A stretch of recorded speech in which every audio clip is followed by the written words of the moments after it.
Den 13 juni 91 tog Malkoff med oss till Homes i Rivenish där vi skulle få vara med om ett kontaktförsök med andra sidan. Rivenish är en liten by som ligger mitt i ett vindistrikt cirka 12 kilometer från Schweiz. Det är här som Holmes tillsammans med Malkoff kommunicerar med andra sidan via Burtonbryggan, station Rivenish. Det spelar in med en svartvit tv-apparat utan antenn som är inställd på en tom tv-kanal. Ovanpå tvn står en radio inställd på mellanvåg, även den på tom kanal. Till höger i ena hörnet står 2 gamla rörradioapparater, båda inställda på Jürgensonvågen 1485 kHz. Istället för vanliga kristaller låter Holmes sina 2 huvudlampor lysa på en äkta kristallkrona i taket. How often do you get contact? Wie oft wir Kontakt kriegen? Man kann sagen 10% von 100. Das wird laufend verbessert. Nur man hat einfach keinen Einfluss, was die Zeit anbetrifft. Hat man keinen Einfluss. Und Sie scheinbar auch nicht. Aber es wird immer besser, weil Sie jetzt schon über Telefon die Kontakte ankündigen, in Luxemburg wie in Rivenish.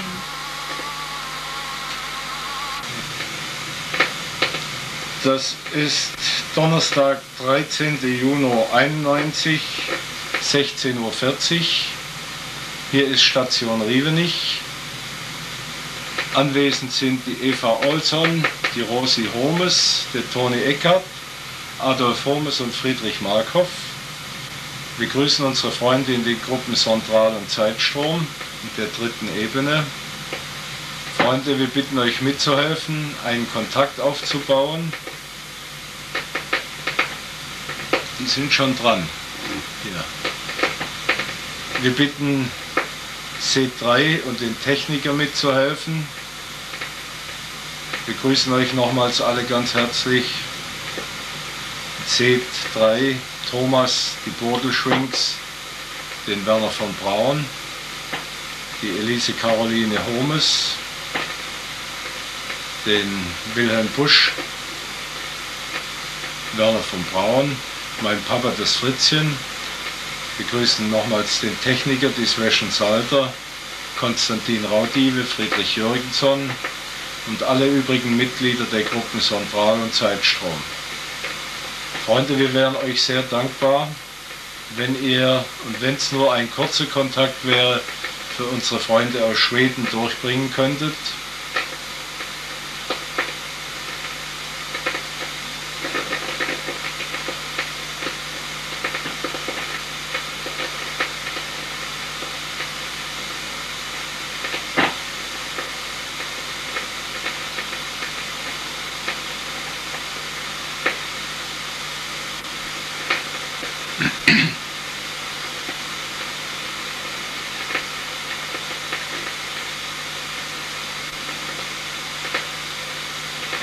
Freunde, wir bedanken uns auch ganz herzlich für den Kontakt heute von dem Techniker, der für Luxemburg bestimmt war, und herzlichen Dank auch für den ersten Computerkontakt im Forschungszentrum in Luxemburg.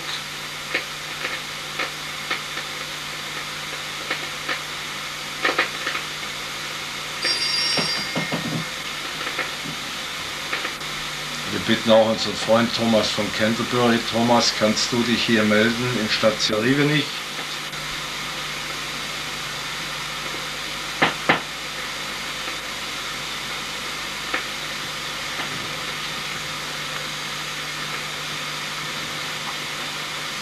Hallo, wir grüßen euch ganz herzlich. Mama, kannst du mithelfen, einen Kontakt aufzubauen?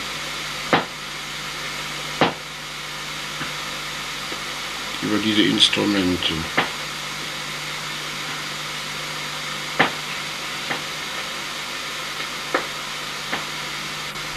Das ist alles sehr ruhig, gell? Das ist alles für mich ruhig. So ein bisschen lauter einstellen. Nee, die Radios sind ruhig. Normal ist das noch mehr Knacken und so weiter. Dieses Knacken da, egal wo das herkommt, das können schon Versuche sein.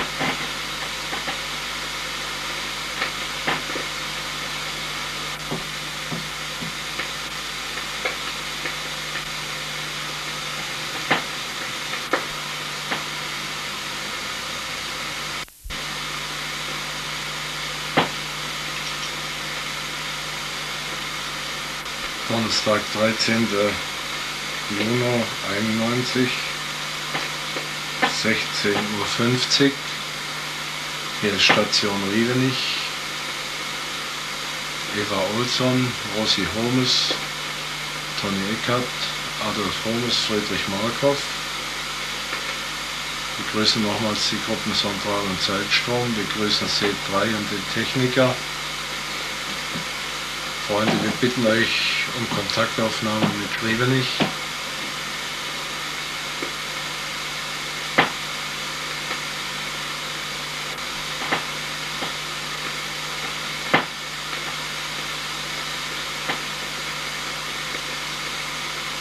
Liebe Freunde, wir wissen, dass ihr euch jetzt überwiegend auf die Meze-Anlage konzentriert.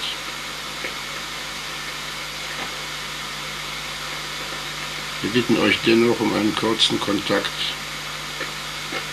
über diese Instrumente.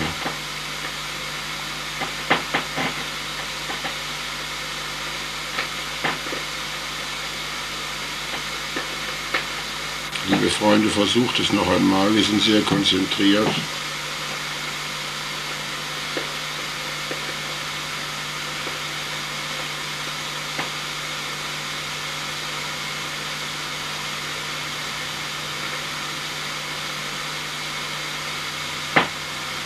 Also von der Wahrscheinlichkeit kann man sagen, dass nichts kommt, weil die haben noch nie zweimal am Tag einen Kontakt durchgegeben.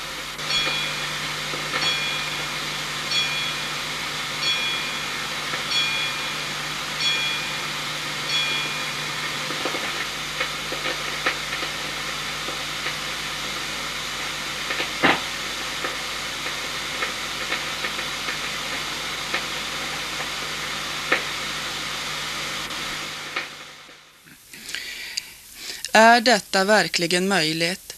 Lever döda människor vidare på andra sidan och har kontakt med jorden via elektronisk utrustning? Vi ringde upp den numera pensionerade tyske fysikprofessorn Ernst Senkowski. Han torde vara den i Europa som vet mest om fenomenet.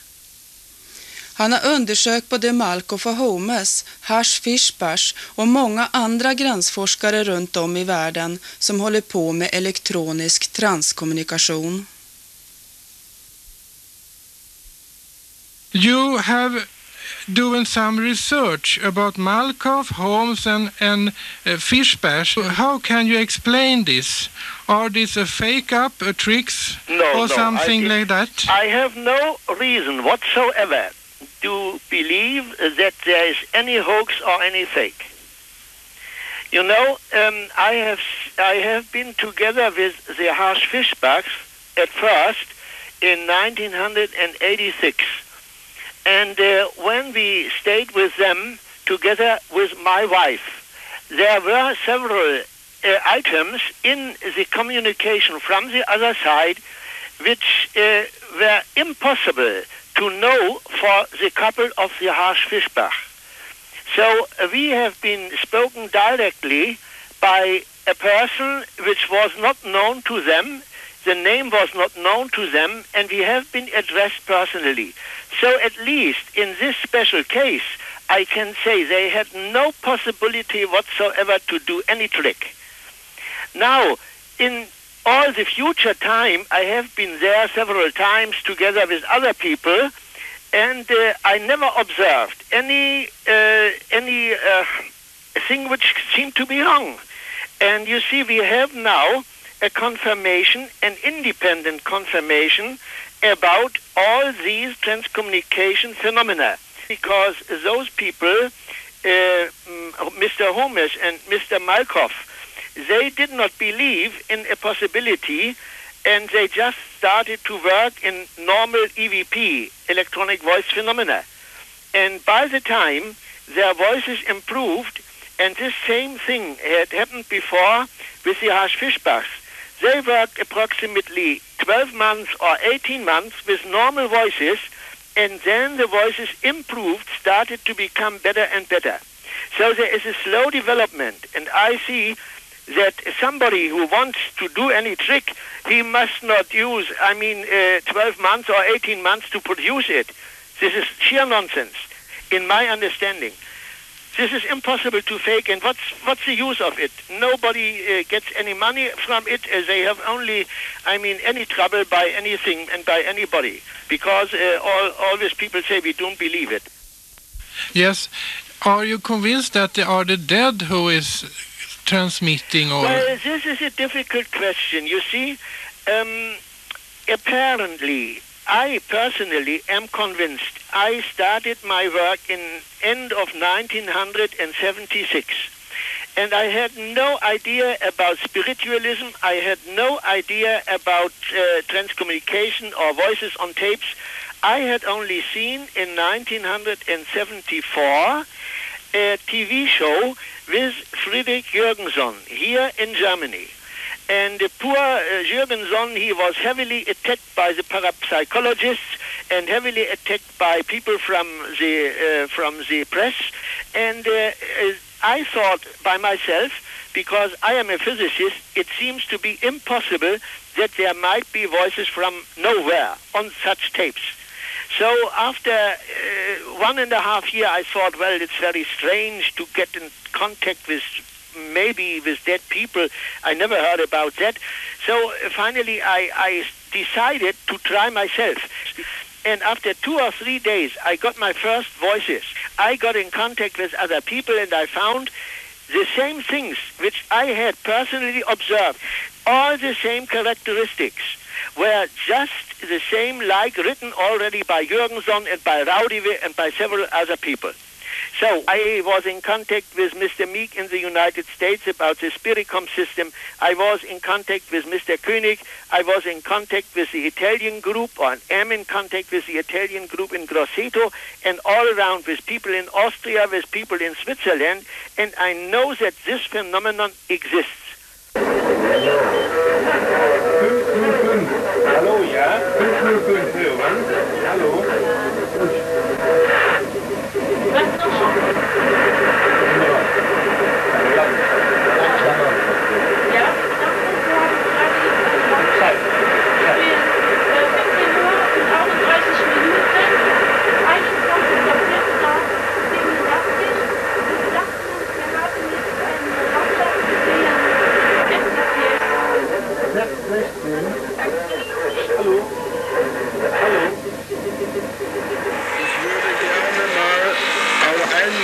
Sven Solter sprechen, von der 3. Ebene.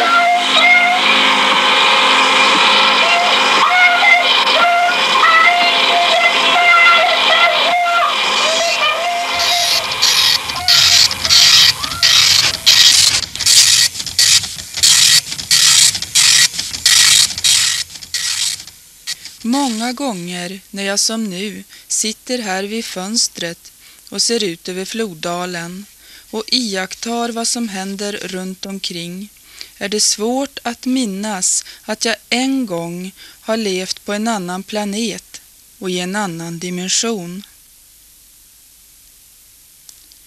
Det är natt och dimman hänger över floden, men stjärnornas ljus räcker till så jag kan se ganska långt. Snart kommer klippkanten att färgas rosa och himlavalvet däröver att bli blått. Men det dröjer ännu en stund tills solarna lyser upp hela dalen.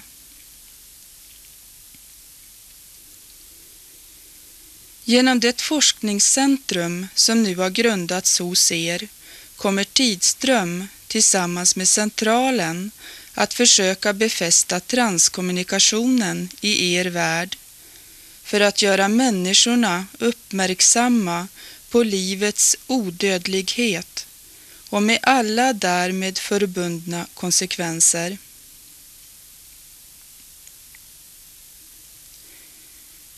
Jag slutar denna överföring med hälsning från evighetens flod. Frid och tillfredsställelse till allt liv.